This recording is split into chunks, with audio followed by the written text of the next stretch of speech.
বুলেটের বিপরীতে গ্রাফিতি। বাংলাদেশের ইতিহাস, জুলাইয়ের ইতিহাস।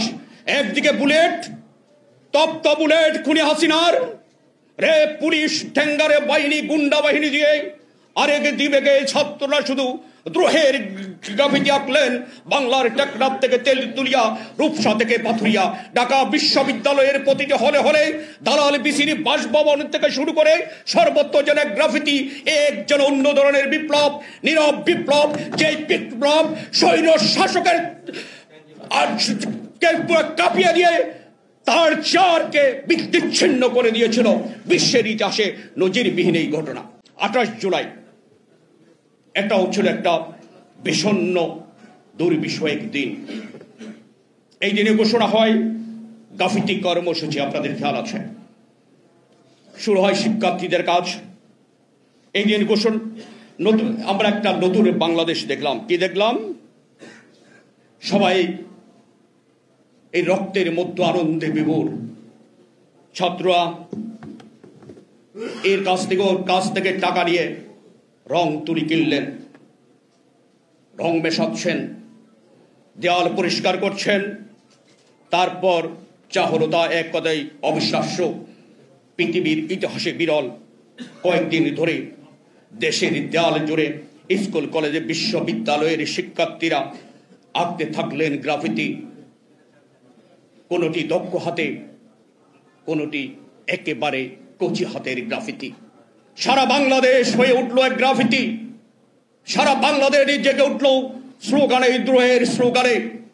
ফেসিবাদের পতন হচ্ছে, রক্তপাত বন্ধ হচ্ছে, একটি মানবিক বাংলাদেশের জন্য জেগে উঠল বাংলাদেশ। জায়গা জায়গায় নেমে আসলো গুলির মধ্যেও ছাত্রদের পাশাপাশি যুবকরা, আমাদের মা বোনেরা, বাবারও আসলেন। একটা গ্রাফিতি যে কিভাবে বিপ্লব ঘটাতে পারে সেদিন আমরা সেটা দেখেছি। বুলেটের বিপরীতে গ্রাফিতি। বাংলাদেশের ইতিহাস, জুলাইয়ের ইতিহাস। একদিকে বুলেট, তপ্ত বুলেট খুনি হাসিনার, রে পুলিশ ঠেঙ্গারে বাহিনী, গুন্ডা বাহিনী দিয়ে আরেক দিবেগে ছাত্ররা শুধু দ্রোহের গ্রাফিতি আঁকলেন। বাংলার টেকনাফ থেকে তেলতুলিয়া, রূপসা থেকে পাথুরিয়া, ঢাকা বিশ্ববিদ্যালয়ের প্রতিটি হলে হলে দালাল বিসিরি বাসভবন থেকে শুরু করে সর্বত্র যেন গ্রাফিতি। এক যেন অন্য ধরনের বিপ্লব, নীরব বিপ্লব, যে বিপ্লব সৈন্য শাসকের কাঁপিয়ে দিয়ে তার চারকে বিচ্ছিন্ন করে দিয়েছিল। বিশ্বের ইতিহাসে নজিরবিহীন এই ঘটনা। বাংলাদেশ থেকে এটা শিক্ষা নেওয়ার আছে। এই গ্রাফিতি যেটা বলছিলাম, একদিকে তপ্ত বুলেট, আরেক দিকে গ্রাফিতি। বুলেটের সে যে গ্রাফিতি কত শক্তিশালী সেটাই জুলাই বিপ্লবে কিন্তু প্রমাণ করে দিয়েছে। যেমন অসির চেয়ে মসি বড়। সেই গ্রাফিতিতে কি ফুটে উঠলো? সেই গ্রাফিতির মূল বক্তব্যটা ছিল ফেসিবাদ নিপাত যাক, বিপ্লবের কণ্ঠ। আবার ভালোবাসার কণ্ঠ কে ছিল? আমরা একটি মানবিক বাংলাদেশ চাই। সেটাই ছিল এই গ্রাফিতির মূল লক্ষ্য, মেসেজ।